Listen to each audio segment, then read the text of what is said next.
오늘 저는 마가복음 8장 27절에서 35절에 있는 말씀을 가지고 인생의 항아리를 가득 채우려면 이라는 제목으로 함께 얘기를 나누려고 합니다.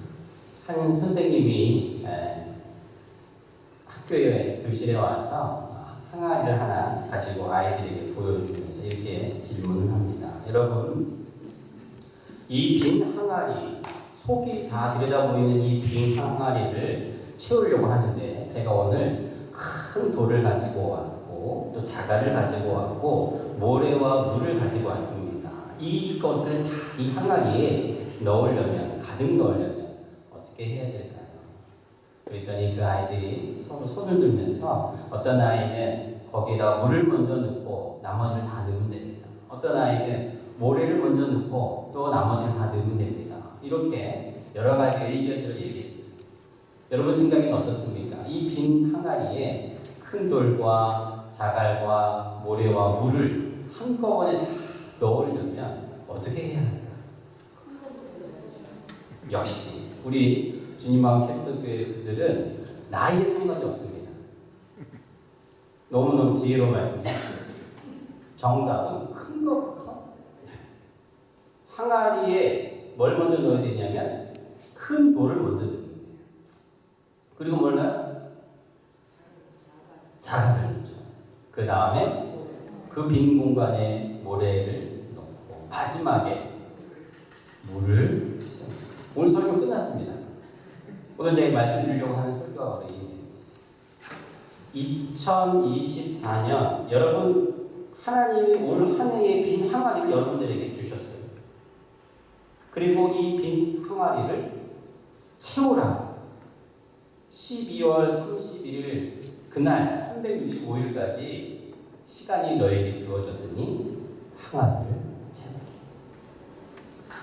올해가 아니라 너희들에게 주어진 너희들의 인생, 어떤 분은 70이요, 어떤 분은 80이요, 어떤 분은 90이요, 어떤 분은 100, 다 사람마다 항아리의 사이즈는 다르지만 하나님은 그 누구에게나 빈 항아리에 인생을 주시며 이 항아리를 채워라.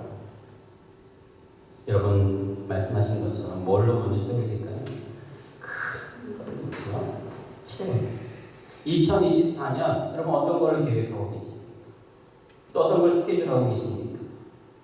2023년 작년처럼 똑같이 겨울 되면 좀 몸살렸다가 봄 되면은 다시 활개를 치고 여름 가을 활동하다가 다시 겨울 되면 움츠렸다 이런 계획 말고 하나님 앞에 주님 올 한 해 내가 어떻게 살아야 되겠습니까? 나에게 빈 항아리 하얀 백지와도 같은 365일을 나에게 주셨는데 주님 내가 어떻게 살아야 되겠습니까? 주님 앞에 질문할 때 주님 말씀하십니다. 큰 것으로 먼저 너의 한 해 1년을 채워라. 일주일 큰 것으로 먼저 채워라. 하루 24시간 큰 것으로 먼저 너의 하루를 채워라. 여러분 이 큰 것이 무엇일까요? 하나님이 바로 여러분의 가장 큰, 여러분의 인생에 하나님 말고 더 크신 분이 무엇가 있습니까? 하나님 말고 더 큰 무엇이, 물건이 무엇이 있습니까?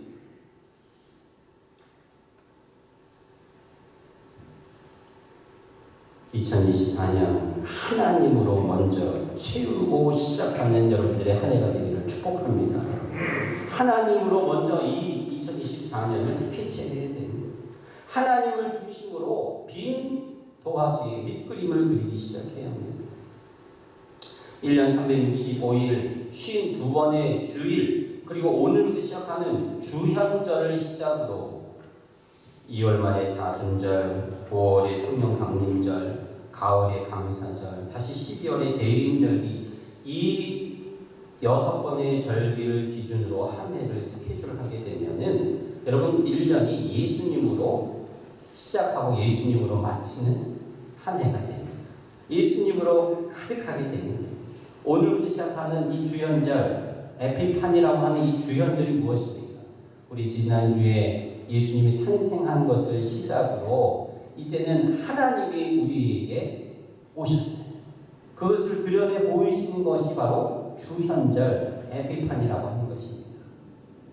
아기의 모습으로 하나님 우리에게 오셨습니다. 소년의 모습으로, 이제는 성인의 예수님의 모습으로 예수님이 고난받으시고 죽으시고 부활하신 것까지 하나님의 사랑을 우리에게 그대로 드러내 보여주시는 것을 우리는 주현절이라고 하는 것이죠. 1년 365일 예수님의 생애와 맞물려서 한 해를 주님을 묵상하고 내 안에 오직 예수님만이 내 삶의 중심이 되는 그것, 이것이 한 해를 큰 돌로 채우고 시작하는 것이. 52번의 주일을 매 주간에 맨 처음에 놓으면 하나님이 내 인생의 가장 먼저인, 하나님이 first가 되는 내 52번의 주일이 됩니다. 5번의 절기를 예수님 중심으로 살아가면 1년 전체가 빈 항아리가 하나님으로 채워지게 됩니다. 올 한 해 마감하는 그때에 나는 정말 2024년은 하나님 중심으로 산다, 예수님 중심으로 살았다라고 고백할 수 있는 시간이 될 줄로 믿습니다. 유명한 그림, 프랑스의 까나 화가 밀레가 그린 만종이라는 그림을 여러분 다 아실 것입니다. 두 부부 농부가 손을 모으고 밭에서 고개를 숙이고 기도하고 있는 그 모습. 원래 이 밀레가 이 만종이라는 그 그림을 그렸을 때는 참 가난해서 물감 살 돈도 없어가지고 미국의 후원자의 돈을 받아서 그 그림을 그렸다. 그래서 처음에는 이 미국으로 그림이 팔려갔다가 프랑스의 자존심인 이 밀레의 만종을 다시 찾아와야 된다 해서 어느 재력가가 큰 돈을 주고 다시 그림을 프랑스로 갖다 놔서 유명해진 그림이죠. 이 밀레가 프랑스 파리로 공부를 하러 갈 때 할머니가 이 손자에게 이렇게 얘기합니다. 얘야, 나는 내가 하나님의 뜻을 어긴다든지 믿음이 없어진다든지 하는 것보다 오히려 죽는 것이 더 낫다고 생각한다. 세상에 이런 말을 손자에게 하는 할머니가 세상에 얼마나 될까 생각하기 듭니다. 근데 그 만종이라는 그림을 그린 밀레의 할머니가 그렇게 얘기합니다. 절대로 이것을 잊지 말아라. 너는 훌륭한 화가가 되기 전에 먼저 올바른 크리스천이 되어야 한다. 그릇된 일에 떨어지지 않도록 조심해라. 그림을 그리려거든 영혼을 위해 그릴 것이며 늘 하나님의 심판의 나팔 소리가 들려올 것을 잊지 말고 기억하고 그려야 한다. 1859년 밀레가 만종을 그리고 나서 이 기도하는 농부의 모습의 그림을 그리고 나서 작품을 내면서 이 그림을 그리게 된 계기를 이렇게 고백합니다. 나의 할머니는 들에서 일을 하다가 종이 울리면, 교회의 종이 울리면 일손을 멈추고 가엾게 죽은 사람들을 위해 3종의 기도를 드렸습니다. 그것을 생각하면서 나는 이 그림을 그렸습니다. 화가 밀리는 그의 그림에서 일하다가도 바쁜 손길 가운데에서도 교회의 종이 땡땡땡 하고 울리면 일손을 내려놓고 고개를 숙이고 불쌍한 영혼들을 위하여 기도하는 그것을 할머니의 모습을 보고 그 그림을 그린 것이 바로 만종이라는 그림이었다라는 것입니다. 인생의 항아리를 채울 때 무엇을 먼저 넣어야 하는가를 정확히 보여주는 한이 있는 것이죠. 이것이 바로 우리가 2024년 제자의 길을 걷고자 하는 첫 발걸음인 것입니다.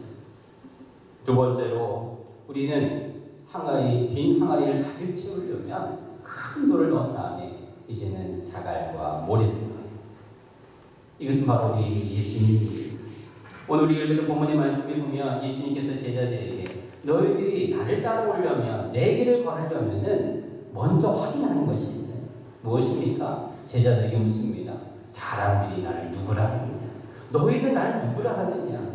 제자들이 대답합니다. 어떤 사람은 선지자라고 합니다. 죽은 세례 요한이라고 합니다. 엘리야라고 합니다. 그때 베드로가 대답합니다. 그럼 너는 나를 누구라 말하느냐? 주는 그리스도십니다. 예수님께서 제자들에게 이것을 아무에게 말하지 말라. 이렇게 말씀하시고 앞으로 예수님께서 일어날 일에 대해서 제자들에게 얘기합니다. 예수님 뭐라고 말씀하시죠? 나는 앞으로 버림을 받을 것이다.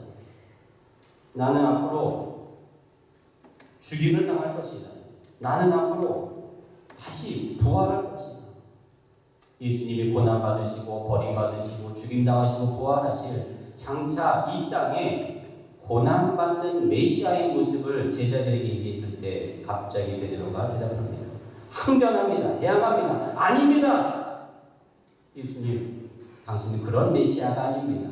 고난받는 메시아가 아니라 축복받는 메시아여야 합니다. 버림받는 메시아가 아니라 힘있고 승리하는 메시아여야 됩니다. 죽임당한 메시아가 아니라 우리 이 이스라엘을 로마로부터 다시 되찾아 독립해서 승리해야 하는 메시아 그리스도이십니다. 그때 예수님께서 밀레의 할머니와 같은 무서운 말씀을 하십니다. 사탄아 뒤로 물러가. 베드로가 틀렸다라는 것이지. 베드로가 생각했던 메시아 예수님 그리스도는 고난이 아니라 권력을 가진 자예요. 버림을 받는 자가 아니라 힘으로 승리하는 메시아여야 했습니다. 죽임이 아니라 영광을 가진 능력의 하나님이어야 했습니다. 하지만 예수님은 베드로의 이 항변을 대항을 마귀의 것으로 보시고 꾸짖으셨던 것입니다. 33절에 이렇게 말씀하십니다. 내가 하나님의 일을 생각하지 아니하고 도리어 사람의 일을 생각하는. 여러분, 예수님께서 베드로를 꾸짖으신 것은 메시아는 반드시 고난받고 메시아는 반드시 버림을 받고 메시아는 반드시 죽임을 당해야 하는 그것을 말씀하신 것이 아닙니다. 예수님이 제자의 길을 걸으면서도 우리는 고난받지 않고 승승장구할 수 있습니다. 버림받지 않고 열매를 맺을 수 있습니다. 죽지 않고 얼마든지 건강하게 살아가고 따라갈 수도 있습니다. 핵심은 고난받는가 아닌가, 병듦인가 건강인가, 실패냐 승리가 아니라 핵심은 하나님의 뜻인가 아닌가였다는 것입니다. 예수님께서 베드로를 꾸짖으신 것은 사탄아 뒤로 물러가라 저주하신 것은 하나님의 뜻을 거스르려고 하는 베드로의 모습 때문이었던 것입니다. 예수님이 다시 말씀하십니다. 너희들은 나를 누구라 하느냐? 예수님은 하나님의 뜻에 따라 순종하는 분입니다. 이 고백을 듣기를 원하시는 것입니다. 하나님의 기뻐하시는 일이 무엇인지 깨닫고 그대로 순종하며 사신 것이 바로 예수님입니다. 하나님의 뜻이 고난이라면, 버림이라면, 죽음이라면 그 길을 묵묵히 걸어가신 것이에요. 하나님의 뜻이 성공이라면, 하나님의 뜻이 건강이라면, 하나님의 뜻이 승리라면 아멘하고 순종하며 따라가는 그 길을 주님은 말씀하시는 것입니다. 사람들은 자신의 방법으로 누구나 다 인생의 항아리를 채우려고 합니다. 어떤 사람들은 열심히 노력하고 살면 그만이다 생각하고 무조건 열심히 살아갑니다. 그리고 그 빈 항아리에 모래알갱이를 열심히 채워넣습니다. 그런데 인생의 마지막에 자신의 항아리에는 돌도 자갈도 물도 없는 것을 보고 후회하고 한탄하지. 그리고 이렇게 얘기합니다. 그저 열심히만 살면 되는 줄 알았어요. 어떤 사람은 인생의 빈 항아리에 물만 붓고 살아갑니다. 내일 아침에 눈 뜨면 그 가득 부었던 물이 어느새 증발하고 남아있지 않는 모습을 보게 돼요. 또 붓고 또 붓고 반복하다가 인생이 마치게 되죠. 하지만 예수님은 하나님의 뜻에 따라 항아리를 채우셨어요. 그리고 그 길을 걸으려는 제자들에게 오늘 우리 읽었던 34절 말씀에 이렇게 권면하십니다. 누구든지 나를 따라오려거든 자기를 부인하고 자기 십자가를 지고 나를 따를 것입니다. 자기 자신을 먼저 내세우지 말라는 것이지. 모래나 물, 자갈을 먼저 넣지 말고 하나님 큰 물을 먼저 넣고 그 다음에 예수 그리스도 하나님의 뜻에 순종하며 사셨던 자갈과 머리와 같은 예수님을 채워 넣으라는 것입니다. 자기 십자가 하나님의 뜻입니다. 여러분에게 있는 십자가 하나님의 뜻입니다. 아멘입니까? 내 고난, 내 풀리지 않는 어려움, 내 자녀의 어려움, 하나님 앞에 기도의 응답이 없는 것까지도 하나님의 뜻이랍니다. 내 십자가를 지고 버리고가 아니라 그것을 지고 주님 뭐라 말씀하십니까? 그리고 나를 따라. 하나님의 뜻을 어떻게 알 수 있을까? 하나님 우리에게 이미 하나님의 말씀을 우리에게 주셨습니다. 그리고 하나님은 목자를 통해 주의 음성을 우리에게 들려주십니다. 양은 자기 목자의 음성을 듣고, 그런데 자꾸 우리 귀는 목자의 음성이 아닌 하나님의 말씀이 아닌 자꾸 다른 소리, 잡소리가 계속 들려올 때에 거기에 반응하고 거기를 따라가고 그러다가 다시 후회하고 한탄하게 됩니다. 2024년 예수님의 음성에 귀 기울이시기를 축복합니다. 요즘에 많은 현대인들의 귀와 눈을 붙들고 있는 유튜브가 있죠.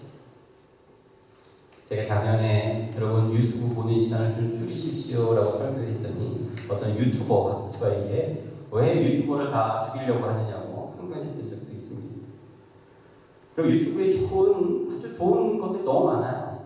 유튜브가 정말 이 세계의 코로나에 모든 방송과 비즈니스의 흐름을 바꿔놨다고 해도 틀린 말이 아닙니다. 하지만 반면에 악하고 거짓되고 우리에게 믿음에 반하는 것들이 상당히 많이 있습니다.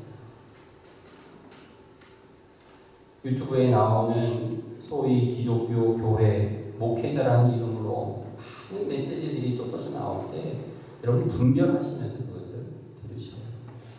여러분들의 귀와 마음을 시원케 하는 그러한 소리를 듣는 것이 아니라 이것이 예수님 하나님의 말씀에 맞는 것인지 그런 것인지 판단해야 돼요.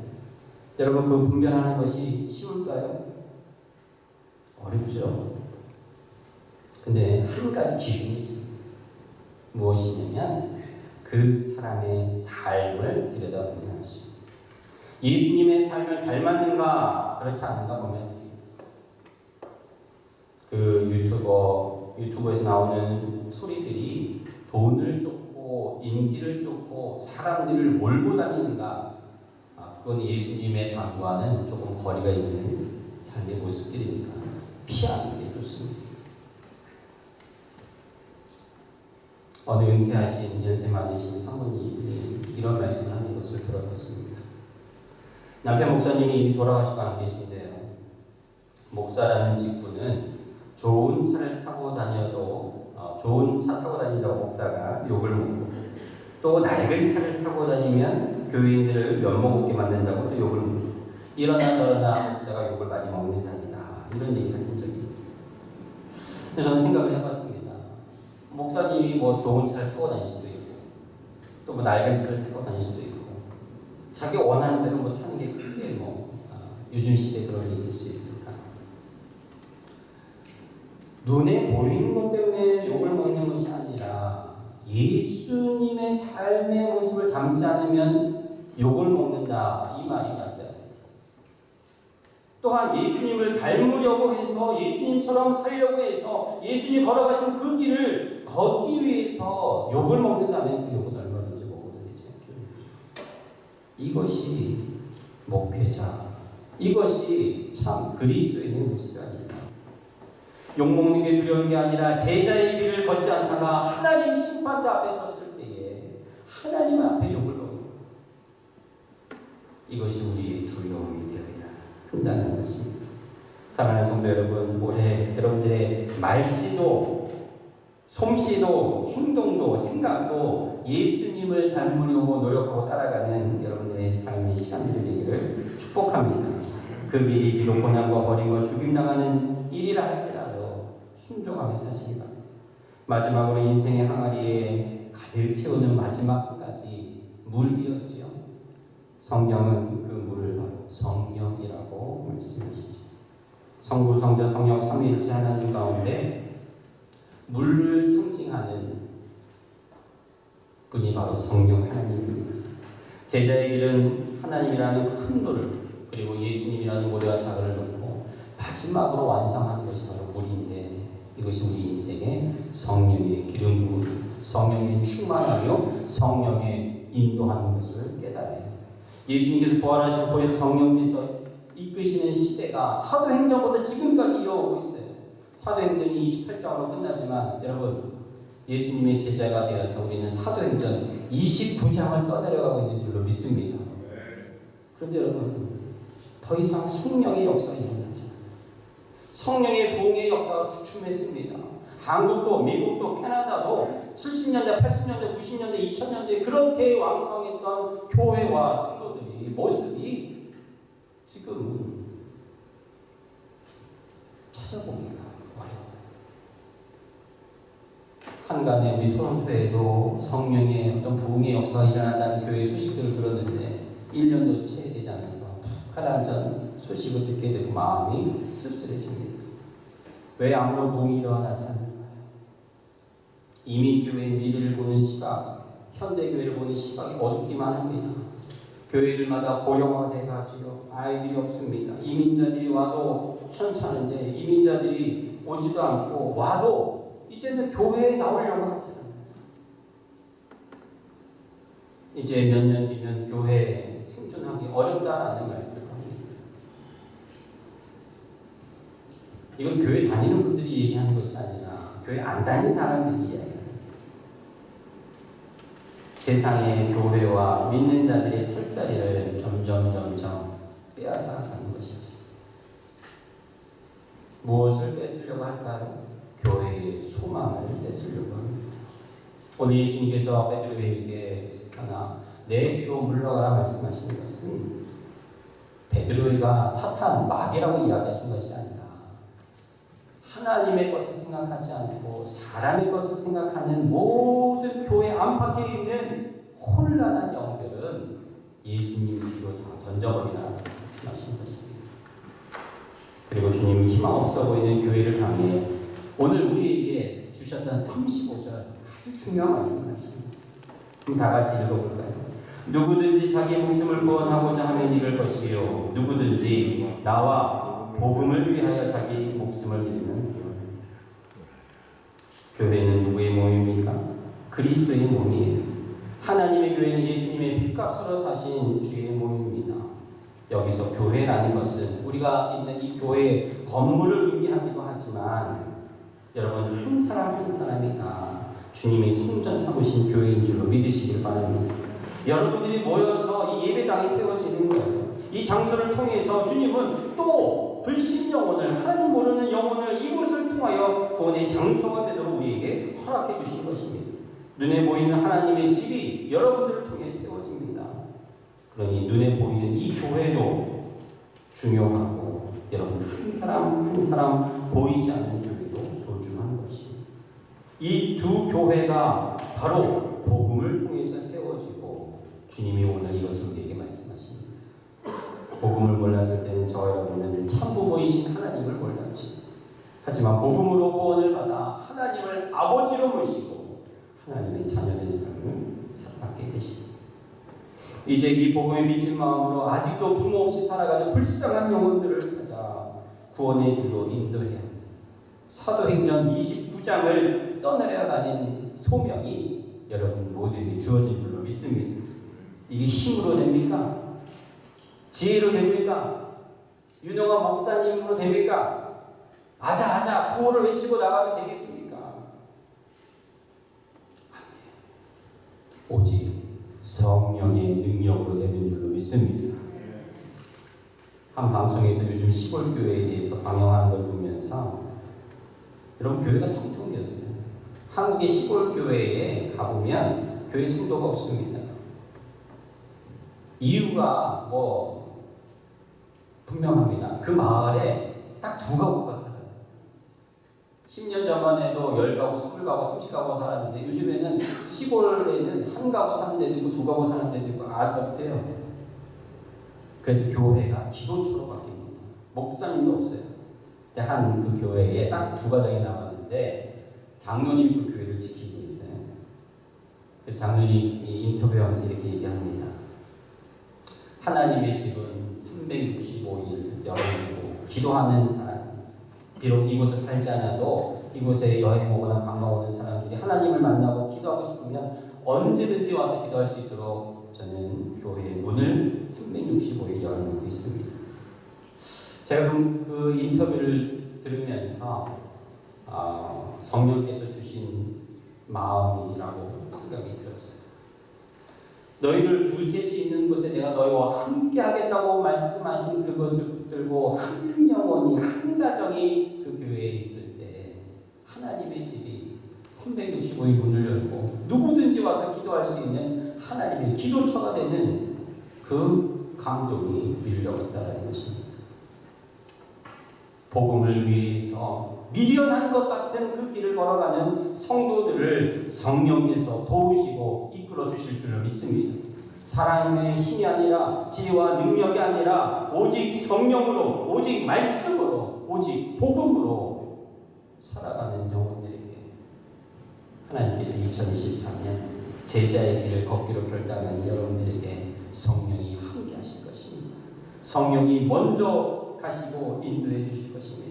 성령의 충만함으로 살아갈 때 우리 교회가, 우리 주님 마음 캡선 교회가 그 선두에 서서 이 시대의 현대 위를 이끌어가는 저와 여러분 될 줄로 믿습니다.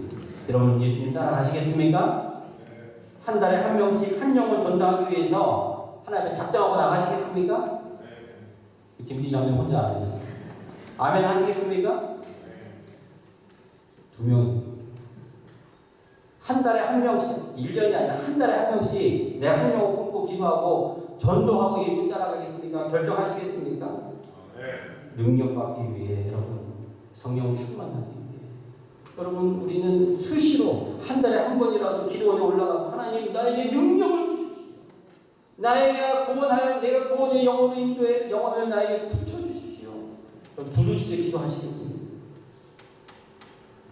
이 모든 것을 우리가 원래 다 해보고 안 되면 다 같이 하산하자. 다 같이 내려오자. 그러나 주님 우리에게 능력 주실 때까지 주님을 붙들고 기도하면 성령께서 반드시 교회와 여러분들 가정과 2024년 여러분들의 이 한 해의 삶에 그동안 여러분들이 누려보지 못했던 한량없는 하나님의 은총과 축복이 함께 하실 줄로 믿습니다. 우리 다 함께 자리에서 일어나서 함께